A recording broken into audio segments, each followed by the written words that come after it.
अस्सलाम वालेकुम दोस्तों, मैं हूं आपके साथ आयशा। तो दोस्तों, आपने सोशल मीडिया का नाम तो सुना है। ये सोशल मीडिया है असल में सारे फसाद और सारी नफ़रत की जड़। और मुझे अफसोस इस बात का ज़्यादा है कि इसकी जकड़ में सिर्फ बीजेपी का आईटी सेल ही नहीं बल्कि हमारे बहुत सारे पढ़े लिखे मुसलमान भी हैं। वो भी बिना सोचे समझे, बिना पड़ताल किए, बिना अपनी अक्ल की कसौटी पर किसी चीज़ को परख कर बस फेक न्यूज़ फैलाने की दौड़ में शामिल हो रहे हैं।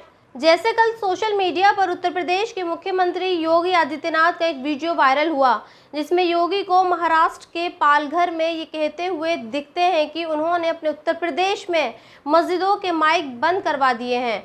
उन्होंने प्रदेश में अब कोई सड़कों पर नमाज नहीं पढ़ता और उनके प्रदेश में आने वाले 5 सालों में लोग भूल जाएंगे कि मस्जिदों की अजान की आवाज़ आती थी भी या नहीं। अब जैसे ये वीडियो सामने आया, सोशल मीडिया पर बहुत सारे मुसलमानों ने इसे फॉरवर्ड करना शुरू कर दिया और ठीक वैसे ही किया जैसे बीजेपी के आईटी सेल करती है। जैसे बीजेपी के लोग व्हाट्सएप के जरिए किसी झूठे मैसेज को वायरल करते हैं, जबकि हकीकत यह है कि योगी कल महाराष्ट्र के पालघर गए ही नहीं। उन्होंने कल ऐसा कोई बयान नहीं दिया है।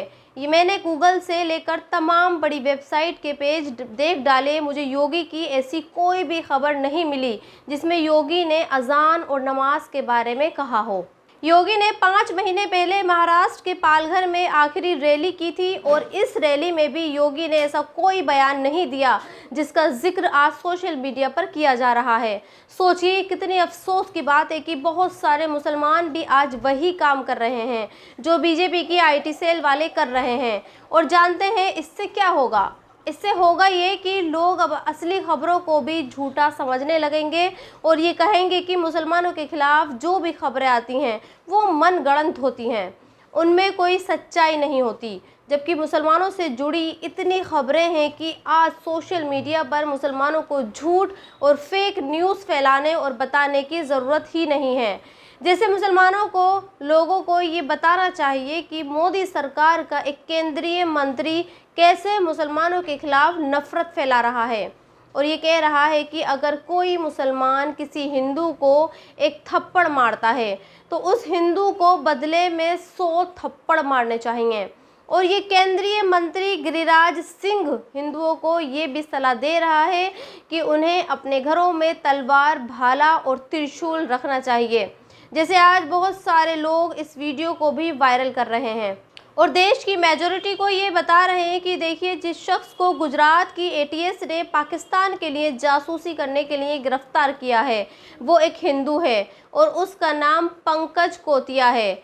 यानी ये मुसलमान सोशल मीडिया पर आज ये बताना चाहते हैं कि पाकिस्तान के लिए जासूसी करने के आरोप में जब किसी मुसलमान पर लगते हैं तो उसको हमारे देश की मीडिया सीधे आतंकवादी बता देती है। लेकिन आज हमारे देश की मीडिया पंकज कोतिया के बारे में सिर्फ ये लिख रही है कि गुजरात की पुलिस ने एक शख्स को गिरफ्तार किया है और ये शख्स पाकिस्तान के लिए जासूसी कर रहा था। लेकिन मेरा सवाल ये है कि जो मुसलमान इस खबर को वायरल कर रहे हैं असल में वो खुद पर सवाल उठा रहे हैं और ये बता रहे हैं कि मुसलमान भी पाकिस्तान के लिए जासूसी करता है।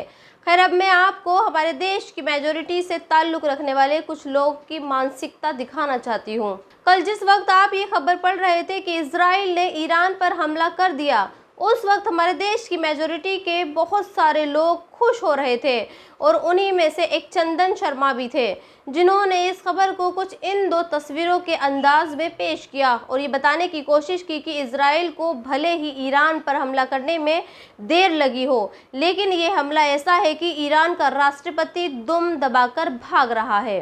खैर, ये चंदन शर्मा ये भी बता रहा है कि दुनिया में इन्हें सिर्फ 2 ही लोग पसंद हैं, एक अपने देश के प्रधानमंत्री नरेंद्र मोदी और दूसरे इजराइल के प्रधानमंत्री मिस्टर नेतन्याहू। जबकि ऐसी बहुत सारी रिपोर्ट्स हैं जो ये बताती हैं कि इजराइल ने ईरान पर जो एयर स्ट्राइक की है उस एयर स्ट्राइक में ईरान का कोई भी नुकसान नहीं हुआ है और ईरान के डिफेंस सिस्टम ने इजराइल की मिसाइलों को हवा में ही गिरा दिया। लेकिन चूंकि इजराइल की तरफ से ये दावा किया गया है कि उसने जो एयर स्ट्राइक ईरान पर की है उससे ईरान का मिलिट्री बेस तबाह हो गया है, लिहाजा हमारे देश के बहुत सारे लोग खुश हैं और नेतन्याहू को शाबाशी दे रहे हैं। और हमारे देश के बहुत सारे मुसलमान इन्हें ये बताने की कोशिश कर रहे हैं कि इज़राइल ने जो हमला किया है उस हमले में ईरान का नुकसान नहीं हुआ है। लेकिन इस बीच ये दोनों ही तरफ के लोग ये भूल गए हैं कि इज़राइल गाजा के बाद लेबनान को पूरी तरह से बर्बाद कर चुका है। उसने लेबनान के भी बहुत सारे शहरों को ऐसा ही हाल कर दिया है जैसे उसने गाजा का किया है। अल जज़ीरा नाम के चैनल ने ये तस्वीर 27 अक्टूबर को सुबह 5:45 बजे पोस्ट की, जिसमें उसने ये बताया कि नॉर्थ गाजा में इज़राइल ने जो अटैक किया उसमें 35 लोगों की मौत हो गई। उसी के आसपास इज़राइल ने एक और तस्वीर पोस्ट की और ये बताया कि कैसे गाजा में लोग इज़राइल की बमबारी में बच जाते हैं, उनको भी इज़राइल की सेनाएं वहां से भगा रही हैं। और हमारे देश में हिंदू और मुसलमान दोनों ही ये साबित करने में लगे हैं कि इज़राइल ने ईरान पर जो हमला किया है उसने किसका नुकसान कितना हुआ है। कोई भी ये नहीं देख रहा कि इज़राइल पिछले 1 साल से गाजा के साथ क्या कर रहा है। और इस वीडियो के आखिर में आपको सेहत से जुड़ी खबर बताती हूँ। शेल कोल 500 और पेंडी नाम की दवाओं के नाम तो आपने सुने ही होंगे। एक कैल्शियम सप्लीमेंट की दवा है और दूसरी गैस के लिए दी जाती है। लेकिन आज की हिंदुस्तान टाइम्स की हेडलाइन ये बताती है कि दोनों दवाएं नकली हैं। केंद्रीय जांच एजेंसियों ने ये पाया कि शेलकोल और पेंडी में दवाओं के क्वालिटी टेस्ट में पूरी तरह से खराब पाई गई हैं। दरअसल केंद्र सरकार की एजेंसियां समय समय पर दवाओं की रैंडम टेस्ट करती हैं और ये देखती हैं कि दवाएं उनके तय किए गए क्वालिटी टेस्ट में कितनी खरी उतरती हैं। जो आखिरी बार जिन दवाओं का टेस्ट हुआ उनमें शेलकोल और पेंडी समेत 49 और दूसरी दवाएं थीं जो क्वालिटी टेस्ट में फेल हो गईं। यानी जिन दवाओं को आप खा रहे हैं वो सिर्फ मिट्टी का चूरा है, वो आप पर असर करेगी या नहीं करेगी इसकी कोई गारंटी नहीं है। तो दोस्तों इस वीडियो में इतना ही। आप भी मेरे चैनल को सब्सक्राइब ज़रूर कर दें। शुक्रिया।